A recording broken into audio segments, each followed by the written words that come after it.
Good morning. Welcome to Tuesday morning. It is the 15th of March today, and we are staying with Thomas at Kempis.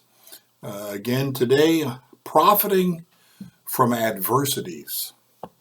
Profiting from adversities. We've heard a lot about adversities over the last couple of years and how it's affected getting together and schools and masks and vaccinations and politics and so many things have disrupted our life in the business as usual perspective.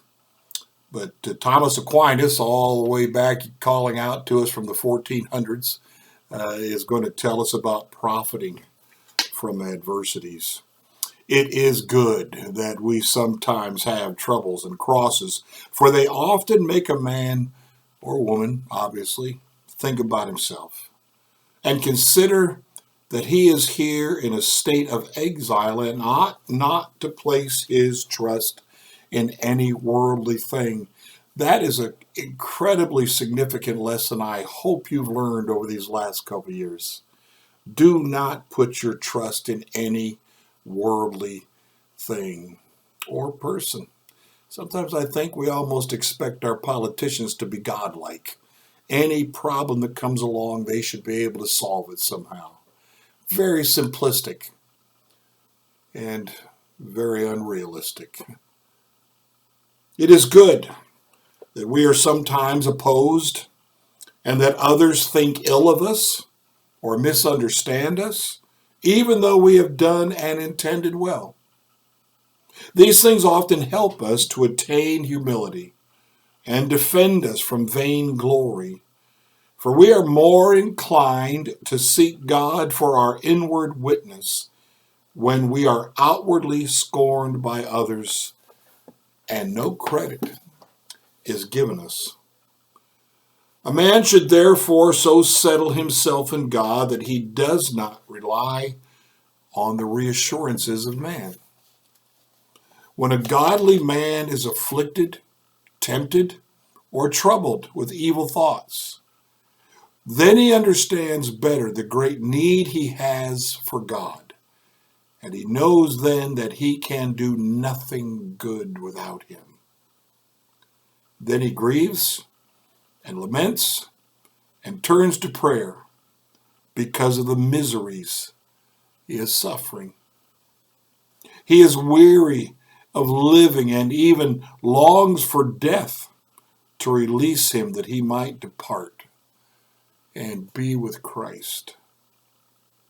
Then he understands well that perfect security and peace cannot be found in this world. I cannot tell you how hard that last line hits me, because that's where so many, even Christians, are living these days.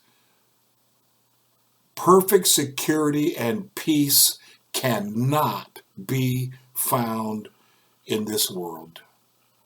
At the end of that, he references John 16:33. We keep looking for peace and security in this world, and guess what? Disappointment after disappointment after disappointment, disillusionment after disillusionment after disillusionment. If we knew that that was the case, that we cannot find that perfect security and peace in this world, oh, how much more serious we would be about living for the next. Looking for that city whose builder and maker is God. We set ourselves up for so many disappointments by thinking that somehow this world and the things of this world are going to answer all our questions, going to be that thing within our soul that settles us and calms us and brings us peace. It ain't going to happen. We live for the world to come. We go through this world following our Savior. We depend on him. Our faith is in him and not in human institutions, not in our own self. for we let ourselves down plenty.